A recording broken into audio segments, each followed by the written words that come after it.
My வி3 arts.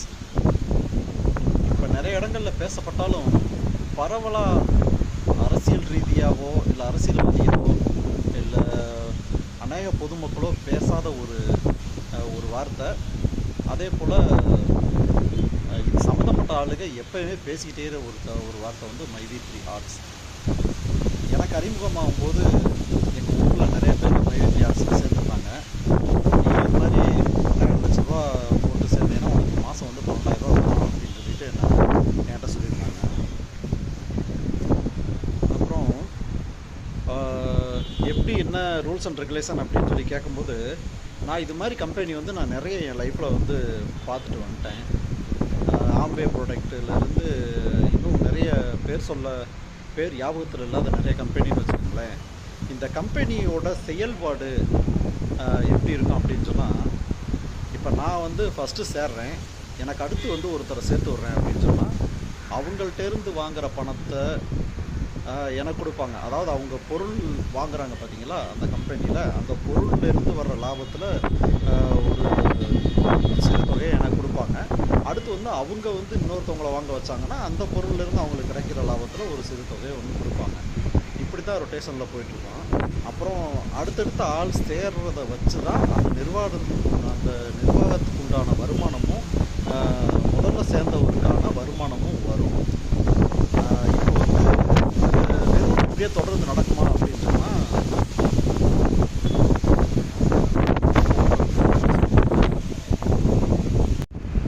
இடையில phone வந்துருச்சு, அதான் கட் ஆகிட்டு போயிடுச்சு. இப்போ வந்து பார்த்திங்கன்னா மை வி3 ஆர்ட்ஸ் அப்படின்னு சொல்லிட்டு ஒரு அப்ளிகேஷன் இருக்குது. அந்த அப்ளிகேஷனை டவுன்லோட் பண்ணிவிட்டு ஒரு தொகையை வந்து அந்த கம்பெனிக்கு வந்து நம்ம செலுத்திட்டோம்னா அந்த தொகைக்கு உண்டான கொடுத்துருக்காங்க. அதுக்கப்புறம் நீங்கள் அந்த அப்ளிகேஷனில் ஒரு ஆடை பார்த்துட்டு கேப்ஷன் போட்டால் உங்களுக்கு வந்து அமௌண்ட் வரும். இதுதான் அந்த கம்பெனியோட விளம்பரம். இப்போ இதில் வந்து என்னென்னா பணம் எப்படி வரும் அப்படிங்கிறத நீங்கள் விளம்பரம் பார்க்குறதுனால பணம் வருதா, நீங்கள் அடுத்து சேர்க்கிற ஆள் இல்லை அவங்க வாங்குற மூலமாகவும் நிர்வாகத்துக்கு வர்ற வருமானத்திலிருந்து உங்களுக்கு ஒரு சிறு தொகை கொடுப்பாங்க. அதான் இப்போ இந்த ஒரு வட்டம் வந்து எப்போ நிறைவடையும் அப்படின்னா, கடைசியாக ஒருத்தர் எப்போ வந்து ஆள் சேராமல் போகுதோ, எப்போ ஒருத்தர் பொருள் வாங்காமல் போகிறாரோ அப்போ வந்து இந்த இது வந்து தடைப்படும். அப்போ தடைப்படும் போது பார்த்திங்கன்னா கடைசியாக சேர்ந்த ஒரு 10 பேர் கண்டிப்பாக அவங்க பணத்தை எடுத்துக்க மாட்டாங்க. அவங்க தான் அந்த நிர்வாகத்தில் வந்து ஏமாறுறவங்கன்னு வச்சுக்குவோம். இப்போ எங்கள் ஊரில் வந்து ஃபஸ்ட்டு 2 பேர் சேர்றாங்க. அவங்களுக்கு மாதம் 12,000 ரூபா வருது. இதை காரணமாக காட்டி அடுத்து வந்து ஒரு 2 பேர்த்த சேர்க்குறாங்க. இவங்களுக்கு வருமானம் வந்து கூட வருது. இதை காரணமாக காட்டி இன்னும் 2 பேர்த்த சேர்க்குறாங்க. இப்படி சேர்த்துக்கிட்டே 10-11 பேர்த்த சேர்த்துட்டாங்க. 11 பேரை சேர்க்கும்போது நான் இதுக்கு உண்டான எக்ஸ்பிளைன் நான் கொடுக்குறேன். இது கண்டிப்பாக ஒரு நாள் நிற்கும். அப்படி நிற்கும்போது பார்த்தையான்னா ஒரு 20 பேர் சேர்ந்துருந்தீங்கன்னா அதில் 15 பேர் கண்டிப்பாக போட்ட காசை எடுத்துருக்க மாட்டீங்க. உங்களுக்கு நட்டம்தான் வரும். இல்லை அந்த கொடுத்த காசுக்கான ஒரு தரமான பொருள் உங்களுக்கு வந்து கிடச்சா அப்படின்னு சொன்னால் அப்படியும் கிடச்சிருக்கிறதுக்கு வாய்ப்பு கிடையாது. இதுதான் வந்து இந்த மாதிரியான நிறுவனத்துக்கு உண்டான வழிமுறையை இப்படி தான் பல நிறுவனங்கள் நடந்துக்கிட்டு இருந்துச்சு. இந்த நிறுவனமும் அப்படி தான் நடக்குதுன்னு நான் சொன்னேன். கேட்கல.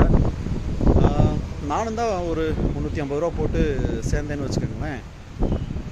இப்போ எப்படின்னா, அசோக் ஸ்ரீநிதின்னு சொல்லிட்டு ஒருத்தர் வந்து இந்த கம்பெனி மேலே கேஸ் போட்டிருக்காரு. அவர் போட்ட கேஸ் என்னவோ இது மாதிரி மக்களை ஏமாற்றிடுவாங்க அப்படின்னு சொல்லி தான் கேஸ் போட்டிருக்காரு, தவிர பணம் வந்து மக்களுக்கு தரக்கூடாதுன்னு போடலை. ஆனால் இந்த நிர்வாகத்துக்கு வந்து இந்த கம்பெனியை நிறுத்துறதுக்கான ஒரு கரெக்டான டைமிங் கிடைச்ச மாதிரி அதை பயன்படுத்திக்கிட்டாங்க. இது மாதிரி கேஸ் போட்டாங்க, என்னால் வந்து நடைமுறைப்படுத்தல அப்படின்னு. ஒரு சட்டப்பூர்வமாக எல்லா அப்ரூவலோடையும் நடத்துகிற கம்பெனி மேலே யார் எவ்வளோ பெரிய கேஸ் போட்டாலும் மக்களுக்கு பாதிப்பாகுது அப்படின்னு சொன்னால் கண்டிப்பாக நடத்த தான் முயற்சி வைப்பாங்களே தவிர முயற்சி வைப்பாங்க. இது எப்படி நடக்குது அப்படின்னு சொல்லிட்டு அவங்க எக்ஸ்பிளைன் பண்ணி அவங்களுக்கு சொல்லவே முடியாது. ஏன்னா விளம்பரம் பார்க்கறதுனால கண்டிப்பாக நிர்வாகத்துக்கு எந்த விதமான லாபமும் கிடையாது.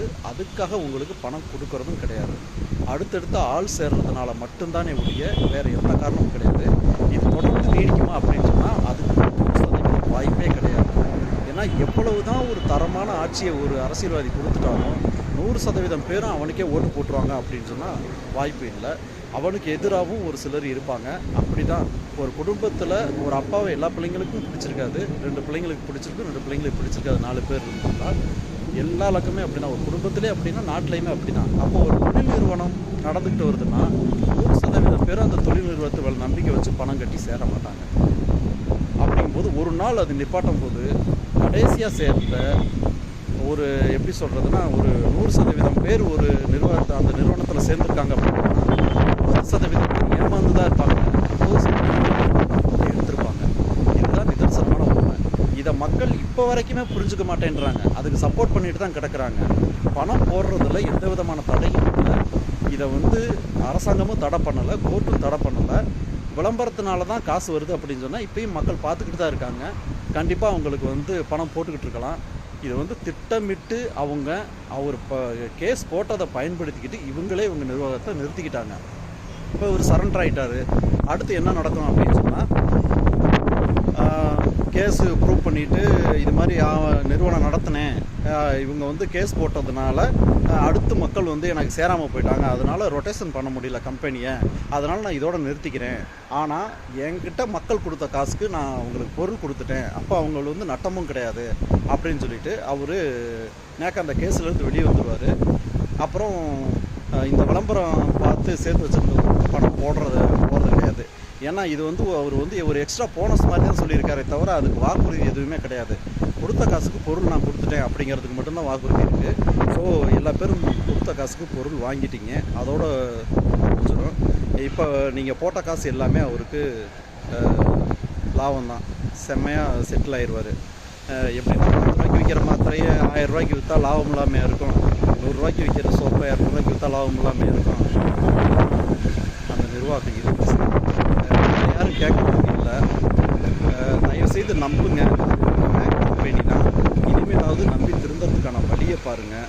தயவு செய்து சப்போர்ட் பண்ணிக்கிட்டு இருக்காதீங்க. அவங்க பணம் போட மாட்டாங்க, போடுறதுக்கான எந்த சாத்தியமும் இல்லை. இது மாதிரி இன்னும் பல கம்பெனிகள் தமிழ்நாட்டில் ஏமாற்றிக்கிட்டு தான் இருக்காங்க. அதில் இது ஒரு கம்பெனி, அவ்வளோதான்.